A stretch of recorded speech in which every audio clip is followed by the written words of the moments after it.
Narcissist, or arsehole. Hello, I'm H.G. Tudor. Commonly, people pose the question, is this person I'm dealing with a narcissist, or are they just a complete jerk? Are they just an arsehole? Are they an utter douche canoe? It's a valid question. Naturally, the word narcissist does get bandied around a lot these days, and it's often used in circumstances where it is inappropriate. Why is it inappropriate? Well, not because the person is necessarily wrong, but they've utilised it before a proper appreciation of the circumstances and evidence to make a determination. There are more narcissists than people actually realise. As I've explained anecdotally, I place it at 1 in 6 individuals are narcissists. There, of course, can be a debate about clinical narcissists and subclinical. However, the fact is the determination that I make of whether somebody is a narcissist or not follows a strict evidential standard, a review of extensive material over a period of time. And that evidential material that is provided, first of all, has to be scrutinised to ascertain its veracity, i.e., is the material reliable or not? In some instances, I will discount it, and it's not included in the assessment. Once the evidence passes that test, I then look at whether it demonstrates particular narcissistic indicators across a number of fields. And in order to be determined that an individual is a narcissist, they have to score at a particular level, and the threshold is high, across a variety of those fields. Once that determination has been made, if they get over that threshold, then they are determined to be a narcissist, and I analyse, therefore, the cadre and their subschool, again by reference to the evidence. I do all of this through my narc detector, which is a very cost-effective way of enabling you to find out whether you're dealing with a narcissist, whether it's romantically, socially, in your family, somebody at work, or a friend, or a neighbour. I've undertaken thousands of these assessments, utilising my expertise to enable people to understand what they're dealing with. In some instances, people are told they're not dealing with a narcissist, that the individual is narcissistic, meaning that they have strong narcissistic traits and low emotional empathy, but they're not a narcissist. In some instances, they're told that the individual is a normal, again, not being a narcissist.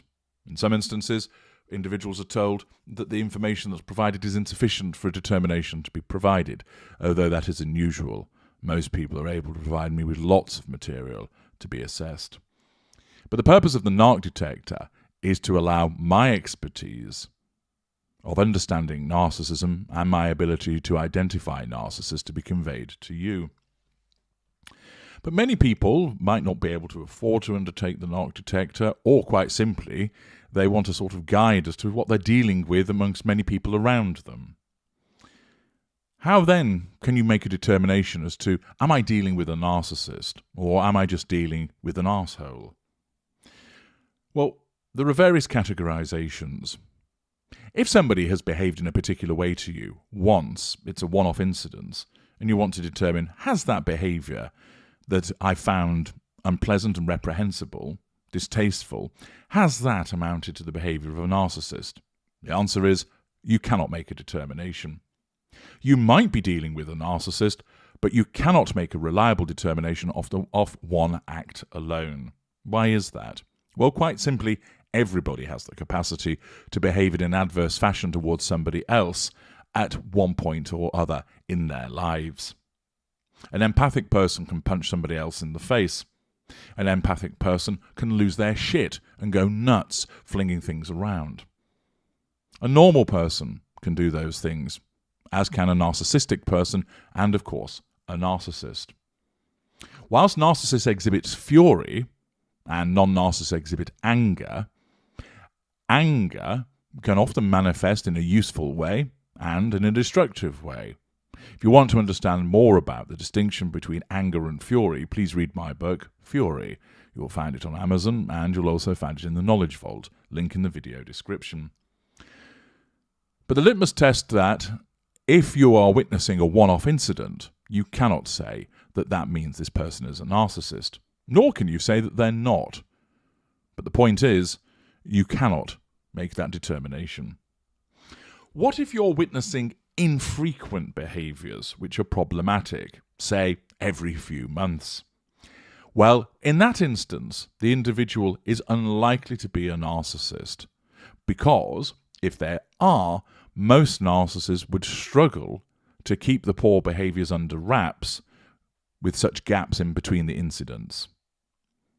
It might be, of course, that your involvement with the individual is intermittent, and therefore, if it's the case that each and every time you interact with this person there is a problem, then that in itself suggests that there may be much more to investigate. But if you repeatedly see this person, and most of the time their behaviour towards you is good, and it's just intermittently that they're a problem, it's unlikely that you're dealing with a narcissist, because that level of exposure to a narcissist would mean you would see far more of the poor behaviours and devaluing activity. It might, of course, mean that you're dealing with a narcissist that has a very good facade, which could be a greater, but remember, greaters are extremely rare, and if you are going to be dealing with a narcissist, they're most likely to be lesser or mid-range, and thus they will not be able to maintain their good behaviour as often if you're dealing with them a lot of the time. So if the poor behaviour only manifests once in a blue moon every 6 months or so, then in the circumstances, it's unlikely that you're dealing with a narcissist. If you're seeing poor behaviours which are repeated frequently, but over a short period of time, there's a possibility that you're dealing with a narcissist. What has to be borne in mind again is that an individual can act up as a consequence of an external stressor where they're not a narcissist. So, for instance, an empathic person who is under a lot of stress from work and difficult finances may, over a 6-week period, repeatedly be problematic. That doesn't mean, of course, that they're a narcissist. It just demonstrates that there has been a diminution in their emotional empathy, causing them to act out. However, you should proceed with caution in dealing with such a person. If, for example, you have known them for 10 years and hitherto there was never a problem, and then all of a sudden they start being problematic over a 6-week period, it's unlikely that they are a narcissist, because when you look at that elongated period, for most of the occasion, they haven't been a problem. But if you've only just met this individual, or your dealings are only just been arising with this person, say, for instance, you've just started work with them, and from the off you start seeing issues, but it's only over a short period of time, then it's possible that you're dealing with a narcissist, and you need to proceed with caution with regard to such an individual. If you are seeing repeated behaviours over a sustained period of time, i.e. a period of greater than 6 months, and it keeps happening on a regular basis, every day, every few days, then it's highly likely that you're dealing with a narcissist. That's a rough and ready guide to assist you with regard to a determination between someone just behaving as an arsehole, either because occasionally they're prone to do that, or because ordinarily they're a decent person, but they're acting like an arsehole because of an external stressor, and when you're dealing with a narcissist.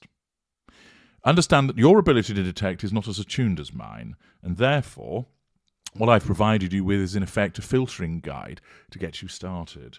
And the best option always, of course, is where you have repeated involvement with this individual, or that they play a significant part in your life, you need that formal determination. And therefore, I'd encourage you to utilise the narc detector. I would point out that ultimately, if someone's behaviour is problematic towards you, then it's actually your response that matters most.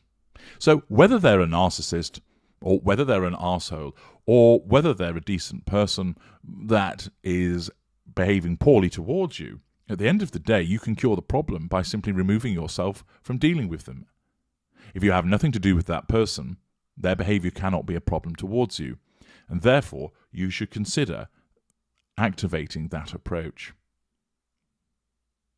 In other instances, if you don't wish to do that, then you can consider attempting some form of resolution or bringing about change in the individual. Where they're a non-narcissist, they are more open to having their behaviours changed and are capable of change and capable of resolution because there isn't that fixed pathological need to manipulate, seek fuel, obtain control, obtain character traits and residual benefits. And therefore you're not going up against the narcissism. You are able to effect change in the behaviours. Sometimes it may take a period of time to achieve that, and you have to make a determination as to whether you're willing to invest that time and effort and expose yourself to perhaps some poor behaviours in the prospect of bringing about change. In other instances, understand that if the person you're dealing with is a narcissist and you haven't realised this yet, your attempts to bring about resolution and change will fail. You are never going to change a narcissist. If you wish to play safe, the simple answer is where you're dealing with somebody whose behaviour is causing a problem, cut them out of your life.